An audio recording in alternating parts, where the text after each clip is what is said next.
नमस्कार दोस्तों, स्वागत है आपका एक बार फिर से बीएससी सेकंड ईयर की केमिस्ट्री क्लासेज में।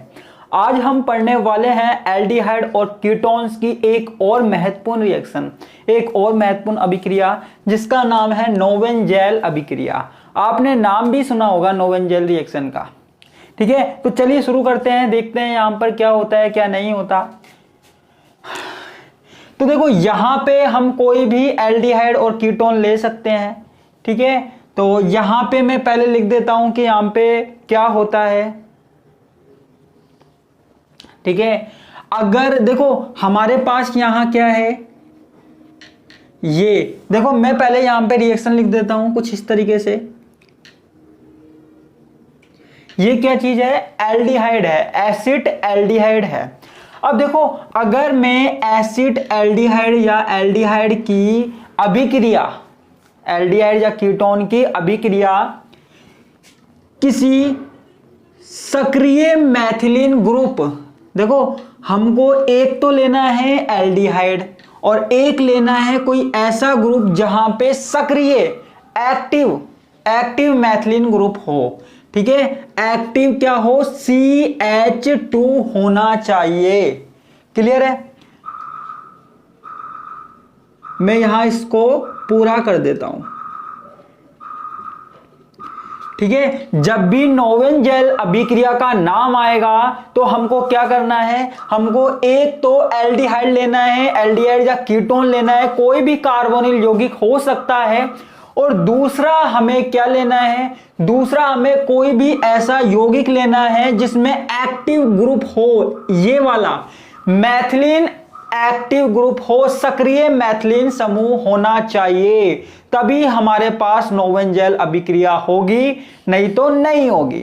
ठीक है, किसकी उपस्थिति में करवाना है, हमें किसी क्षार की उपस्थिति में करवाना है, कोई बेस ले लेते हैं उसकी प्रेजेंस में करवाना है। तो यही हमारे पास क्या है, नोवेंजेल अभिक्रिया है। एक बार फिर से बताता हूं, यदि हम एल्डिहाइड या कीटोन ले लें और उसके साथ किसी सक्रिय समूह वाले यौगिक की अभिक्रिया करवाएं, किसकी उपस्थिति में, क्षार की उपस्थिति में, तो ऐसी अभिक्रिया हमारे पास क्या कहलाती है, नोवेंजेल अभिक्रिया कहलाती है, नोवेंजेल रिएक्शन कहलाती है। अच्छा, हमारे पास बनता क्या है, हमारे पास कुछ इस तरीके से अनसैचुरेटेड प्रोडक्ट बनता है। ठीक है, मैं लिख देता हूं, हमारे पास कुछ इस तरीके से अनसैचुरेटेड प्रोडक्ट बनता है। क्लियर है। अब देखो यहां पे हो क्या रहा है, आप ये देखिए कि CH3 CH, ठीक है, ऑक्सीजन यहां से हट गया।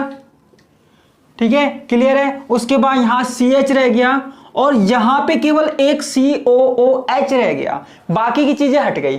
अब देखो ये कमाल की बात कैसे हुई, ये मजेदार बात कैसे हुई, ये प्रोडक्ट कैसे बना, वो हम सबको जानना है। ठीक है, आपको भी जानना है ये कैसे बना, तो हम इसकी बात करेंगे, ये प्रोडक्ट हमको कैसे प्राप्त हुआ है। देखो इसका नाम मैं आपको बता देता हूं, इसका नाम जो जनरली बोलते हैं, इसको बोलते हैं क्रोटोनिक अम्ल, क्रोटोनिक एसिड। ठीक है, अगर हमसे कोई पूछे नोवेंजेल रिएक्शन क्या है तो हम क्या बोल सकते हैं, हम बोल सकते हैं कि यदि, मैं लिख भी देता हूं एक स्टेटमेंट, यदि कार्बोनिल यौगिकों की अभिक्रिया, यदि कार्बोनिल यौगिकों की अभिक्रिया, यौगिकों की अभिक्रिया किसी क्षार की उपस्थिति में, किसी क्षार की उपस्थिति में, in the presence of base, उपस्थिति में किससे करवाई जाए, किसी सक्रिय समूह वाले यौगिक से करवाई जाए, किसी सक्रिय समूह वाले यौगिक से कराई जाए, यौगिक से कराई जाए। ठीक है, तो यह अभिक्रिया क्या कहलाती है, नोवेंजेल अभिक्रिया कहलाती है। क्या कहलाती है बच्चों, नोवेंजेल अभिक्रिया कहलाती है। क्लियर है। यहां पे मैंने एसिटाल्डिहाइड ले लिया और ये हमने क्या ले लिया, मैलोनिक एस्टर ले लिया। ठीक है, अब सब लोगों को ये जानना है जो हमारे पास क्रोटोनिक अम्ल बना है जो क्रोटोनिक एसिड बना है वो आखिर कैसे बना है, ठीक है, क्रोटोनिक अम्ल का निर्माण कैसे हुआ, हम सबको वो जानना है, ठीक है। तो अब हम इसकी पूरी क्रियाविधि पढ़ते हैं और जानते हैं कि आखिर ऐसा क्या हुआ, ऐसी क्या मजेदार बात हुई कि इससे ये बन गया, ठीक है। वो हमको कहां पता लगेगा, वो हमको पता लगेगा क्रियाविधि में। तो यहां पे हम पढ़ते हैं मैकेनिज्म, ठीक है, क्रियाविधि। क्रियाविधि में सबसे पहले क्या होता है, ये हमने लिया मैलोनिक एस्टर, यहां पे ध्यान से देखिए, ये हमने लिया मैलोनिक एस्टर, एस्टर है ना, एस्टर ग्रुप होता है ये वाला। अब देखो यहां पे मैंने कोई बेस ले लिया, कोई क्षार ले लिया, मैं बी से लिख देता हूं, बेस कोई सा भी हो सकता है। मान लीजिए आपको बेस, मान लीजिए जैसे कोई OH माइनस ग्रुप है या फिर अमोनिया है, तो कोई सा भी बेस हो सकता है, ठीक है, कोई सा भी क्षार हो सकता है, ठीक है। और आपको पता है क्षार के ऊपर माइनस चार्ज होता है, इस तरीके से माइनस भी लगा देते हैं हम, क्लियर है। अब देखो होता क्या है, जो ये बेस है, क्षार है, जैसे मान लो इसकी जगह OH होता, मान लो इसकी जगह OH होता, तो OH क्या ढूंढता, OH क्या ढूंढता, OH माइनस हमेशा प्लस ढूंढता, ठीक है। OH माइनस किसकी तलाश में जाता है, H प्लस की तलाश में जाता। ऐसे ही ये माइनस वाला ग्रुप है, ये किसकी तलाश में जाएगा, प्लस की तलाश में जाएगा, ठीक है, प्लस की तलाश में जाएगा, प्लस की तलाश में जाएगा। तो ये किसको ले जाएगा, हाइड्रोजन को, किसको ले जाएगा, हाइड्रोजन को ले जाएगा, क्लियर है। किसको ले गया बच्चों, यहां पे ये हाइड्रोजन को ले गया। अब देखो यहां पे आप ये देखिए, मैं इसको इस तरीके से बना देता हूं, ठीक है। अब देखो ये जो क्षार था, बेस था, वो एक हाइड्रोजन को ले गया, ठीक है, मान लीजिए ये वाले हाइड्रोजन को ले गया। अब देखो हाइड्रोजन को लेके गया और इनके बीच में जो बॉन्ड था वो बॉन्ड टूट गया और इलेक्ट्रॉन किस पे चले गए, कार्बन पे चले गए। इलेक्ट्रॉन किस पे चले गए, कार्बन पे चले गए। अब इलेक्ट्रॉन पे कार्बन पे चले गए तो कार्बन पे क्या आ जाएगा, माइनस चार्ज आ जाएगा। क्या आ जाएगा बच्चों, माइनस चार्ज आ जाएगा, CH माइनस।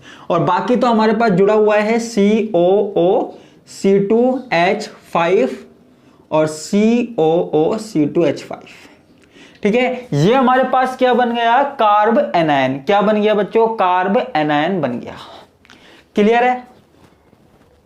तो यहां तक अभी तक क्या हुआ, जो क्षार था, क्षार की अभिक्रिया, बेस की जो रिएक्शन है वो हमने किससे करवाई, वो हमने करवाई मैलोनिक एस्टर से करवाई। किससे करवाई, मैलोनिक एस्टर से करवाई। और हमारे पास इस तरीके से ये क्या मिला, कार्ब एनायन मिला, कार्ब एनायन मिला। तो इसको हम लिख देते हैं कार्ब एनायन, ठीक है, कार्ब एनायन मिला। अब देखो आगे की बात करते हैं, ये कार्ब एनायन मिल गया। अब हमारे पास जो इसमें मेन रोल है वो आएगा।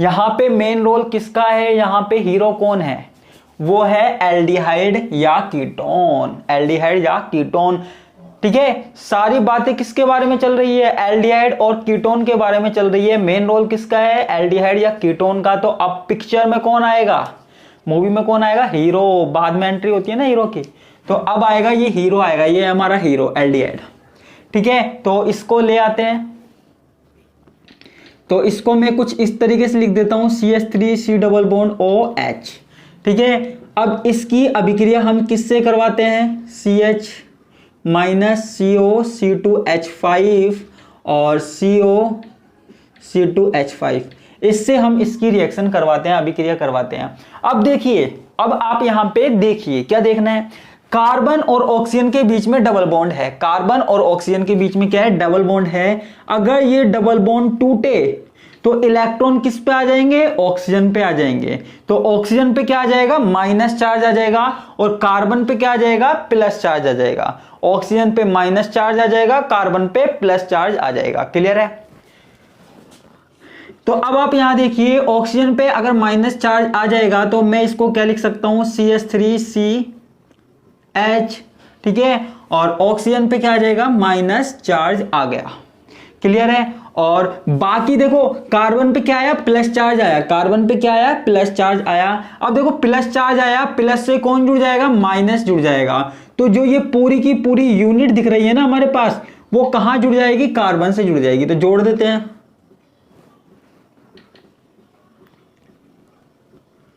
तो ये हमने कार्बन से पूरी की पूरी यूनिट जोड़ दी, आप देख सकते हैं COO-C2H5। क्लियर है। अब देखो यहां पे ऑक्सीजन पे क्या है, माइनस चार्ज है। क्या है, ऑक्सीजन पे माइनस चार्ज है। अब इसका क्या किया जाए, इसको आगे हमको सोल्व करना है। इसको क्या किया जाए, तो हमारे पास आप देखिए यहां हमारे पास BH निकला था, ठीक है। यहां पे हम क्या करते हैं, BH था हमारे पास अभिक्रिया के अंदर BH, तो इसकी रिएक्शन अब हम इससे करवा देते हैं BH की। जो हमारे पास ये निकला था ना BH शुरू में क्षार के साथ, वो उसकी अभिक्रिया हम यहां पे करवा देते हैं। तो अब आप ये देखिए CH3 कार्बन HO माइनस, ठीक है, CH2CO2C2H5 COO-C2H5। क्लियर है। तो ये O माइनस था, O माइनस मैंने लिख दिया अभी के अभी। तो BH की जब इससे रिएक्शन करवाएंगे तो ऑक्सीजन के साथ क्या जुड़ जाएगा, हाइड्रोजन जुड़ जाएगा। क्या जुड़ जाएगा बच्चों, हाइड्रोजन जुड़ जाएगा। क्लियर है, हाइड्रोजन जुड़ गया। और ये B क्या है हमारे पास, वैसा का वैसा निकल जाएगा जैसे हमने लिया था। ये हमारे पास बेस क्या है, अलग हो जाएगा, क्षार अलग हो जाएगा, ठीक है। तो ये हमारे पास ये बना।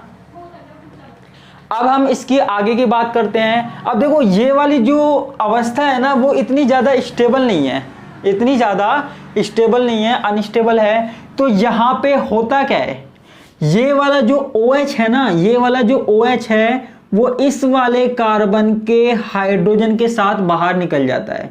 इस वाले कार्बन के हाइड्रोजन के साथ बाहर निकल जाता है, किसके रूप में, H2O के रूप में बाहर निकल जाता है, ठीक है। H2O के रूप में बाहर निकल जाएगा। तो यहां कार्बन और कार्बन आपस में क्या बना लेंगे, डबल बॉन्ड बना लेंगे। तो ये हमारे पास क्या हो जाएगा, CH3, ठीक है। उसके बाद CH डबल बॉन्ड CH, ठीक है। यहां H निकल गया ना, सॉरी। इसके बाद COO-C2H5 और COO-C2H5, ठीक है। जरा चेक कीजिए आप, CH3, ठीक है, CH ये कार्बन, उसका ये हाइड्रोजन मैंने यहां लिख दिया, OH यहां से निकल चुका है और इस वाले कार्बन का हाइड्रोजन निकल चुका है और इनके एक एक बॉन्ड टूट गए हैं, तो इन्होंने आपस में बॉन्ड बना लिए। क्लियर है।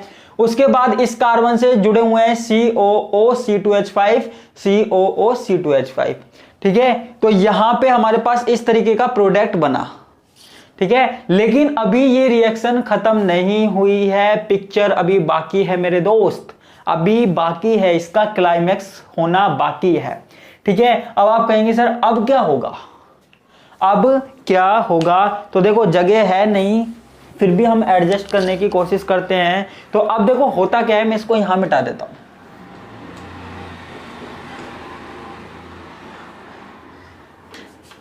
अब देखिए यहां पे होता क्या है, हमारे पास ये बना, ठीक है। इसका हम करवा देते हैं जल अपघटन, इसका हम करवा देते हैं हाइड्रोलाइसिस। मैं इसको एक बार यहां लिख देता हूं, CH3 CH double bond CO C2H5 COO-C2H5 मैंने यहां लिख दिया, ठीक है, मैंने यहां पे लिख दिया। अब देखो यहां पे होता क्या है, मैं इस वाली पूरी रिएक्शन को ही मिटा देता हूं ना। अब देखो यहां पे होता क्या है, मुझे यहां पे जल अपघटन करवा देता हूं, मैं जल अपघटन करवा देता हूं, हाइड्रोलाइसिस करवा देता हूं। तो हाइड्रोलाइसिस करवाने पर क्या होगा कि इस तरीके से HOH, ठीक है, ब्रेक हो जाएगा, HOH ब्रेक हो जाएगा, ठीक है। यानी कि आप देख सकते हैं यहां से क्या बाहर हो जाएंगे, C2H5OH, यहां पे दो मॉलिक्यूल C2H5OH के बाहर हो जाएंगे, C2H5OH C2H5OH। तो हमें क्या मिलेगा, CH3CH, ठीक है, डबल बॉन्ड कार्बन COOH और COOH, ठीक है। ये C2H5 बड़े वाले ग्रुप थे, इनको हमने क्या कर दिया, आउट कर दिया, गेट आउट, बाहर कर दिया। इसके बाद आगे क्या हुआ, इसके बाद हमें सिंपल सा काम करना है, इसको हीट देनी है, इसको गर्म करना है, इसको हीट देनी है, गर्म करना है। जब हम इसको गर्म करेंगे तो देखो गर्म क्यों कर रहे हैं हम, गर्म इसलिए कर रहे हैं क्योंकि एक कार्बन पे दो दो कार्बोक्सिलिक समूह हैं जो कि अनस्टेबल है, अस्थायी है। ठीक है, तो जब हम गर्म करते हैं तो इसमें से क्या होता है, CO2 बाहर आ जाता है, कार्बन डाइऑक्साइड बाहर आ जाता है। क्लियर है, तो CO2 यहां पे बाहर आ जाएगा तो हमारे पास ये क्या बचेगा, CH3। ठीक है, CH3 CH double bond C। ठीक है, इससे जुड़ा हुआ है क्या, COOH, एक तो जुड़ा हुआ है और एक CO2 क्या है, बाहर निकल गया। ठीक है, CO2 बाहर निकल गया, कार्बन डाइऑक्साइड गैस उड़ गई उड़ गई उड़ गई। ठीक है, उसके बाद ये केवल हाइड्रोजन बचा तो ये हाइड्रोजन हम यहां लगा देते हैं। ठीक है, तो हमारे पास यही बन के आया, यही बन के आया हमको जो चाहिए था, क्या, क्रोटोनिक एसिड। ये हमारे पास क्या है, क्रोटोनिक एसिड, क्रोटोनिक अम्ल। ठीक है, रिएक्शन मैंने मिटा दी जो मैंने स्टार्टिंग में लिखी थी, लेकिन मैकेनिज्म हमारे पास यहां पूरी की पूरी लिखी हुई है, किसकी, नोवन जेल कंडेंसेशन की, नोवन जेल रिएक्शन की। ठीक है, तो सिंपल सी बात है, रिएक्शन को करवाने के लिए हमने क्या किया, हमको एक एल्डिहाइड या कीटोन समूह लेना है, उसकी अभिक्रिया किससे करवानी है, सक्रिय, किसी सक्रिय समूह वाले यौगिक से करवानी है, जो मैंने मेलोनिक एस्टर ले लिया था। ठीक है, और किसकी प्रेजेंस में करवानी है, बेस की प्रेजेंस में करवानी है, क्षार की उपस्थिति में करवानी है। ठीक है, तो यहां क्षार की उपस्थिति में मैंने इससे करवाई, यहां पे देखो क्षार की जब मैंने इससे अभिक्रिया करवाई तो एक हाइड्रोजन निकल गया BH, तो केवल क्या बचा, CH बचा, उसके ऊपर माइनस बचा, और ये दोनों के दोनों ग्रुप एज इट इज ऐसे कैसे बचे। फिर मैंने इस ग्रुप की अभिक्रिया किससे करवा दी, एल्डिहाइड से करवा दी, एसिटाल्डिहाइड की से। यहां पे कार्बन और ऑक्सीजन के बीच में डबल बॉन्ड है, ये डबल बॉन्ड टूटेगा, इलेक्ट्रॉन किस पे चले जाएंगे, ऑक्सीजन पे चले जाएंगे। किस पे चले जाएंगे बच्चों, ऑक्सीजन पे चले जाएंगे। उसके बाद देखो आगे होता क्या है, ये देखो ऑक्सीजन पे क्या आ गया, माइनस चार्ज, CH3 मैंने ऐसा कैसे लिख दिया, कार्बन हाइड्रोजन, और उसके बाद ये पूरी की पूरी यूनिट मैंने ऐसी की ऐसी जोड़ दी, इस कार्बन को इससे जोड़ दिया, CH CO C2H5 CO C2H5 ये जोड़ दिया। उसके बाद मैंने क्या किया, जो हमारे पास BH था उसकी रिएक्शन वापस से इससे करवाई, तो BH में जो H जुड़ा हुआ था वो इसके साथ जुड़ जाएगा, ऑक्सीजन के साथ, तो ये हो गया OH। इसके बाद ये वाली अवस्था क्या है, अनस्टेबल है, तो यहां से क्या है, इस वाले से OH और इस वाले से H निकल जाएगा, यहां से वाटर मॉलिक्यूल रिड्यूस हो जाएगा, पानी बाहर आ जाएगा। ठीक है, पानी यहां से बाहर निकल जाएगा। उसके बाद हमारे पास क्या बचा, CH3 CH double bond C double bond O C2H5 और COO C2H5 बचा। ठीक है, फिर मैंने इसका क्या करवा दिया, जल अपघटन करवा दिया। जल अपघटन करवाने से जो हमारे पास ये एस्टर समूह थे वो एसिड समूह में बदल गए, COOH समूह में बदल गए दोनों के दोनों, और एक कार्बन पे दो कार्बोक्सिलिक समूह जुड़े नहीं हो सकते, ये अवस्था अस्थायी होती है। जब हम इसको गर्म करेंगे तो यहां पे CO2 बाहर आ जाएगी, क्या आ जाएगी, CO2 बाहर आ जाएगी, और हमारे पास क्या मिलेगा, क्रोटोनिक अम्ल, CH3 CH double bond CH COOH, crotonic acid हमको मिलेगा। ठीक है, तो ये पूरी अभिक्रिया उम्मीद करता हूं आपको समझ में आई होगी। इसको ही हम क्या बोल रहे हैं, नोवन जेल अभिक्रिया बोल रहे हैं, नोवन जेल रिएक्शन बोल रहे हैं। ठीक है, तो ये ही हमारे पास क्या है, नोवन जेल अभिक्रिया, नोवन जेल रिएक्शन। ठीक है, तो अगली रिएक्शन हम पढ़ेंगे नेक्स्ट क्लास में। आज के लिए बस इतना ही, क्योंकि एक दिन में एक ही रिएक्शन हो पाती है, बाकी का हम देखेंगे नेक्स्ट क्लास में। धन्यवाद, नमस्कार, बाय बाय।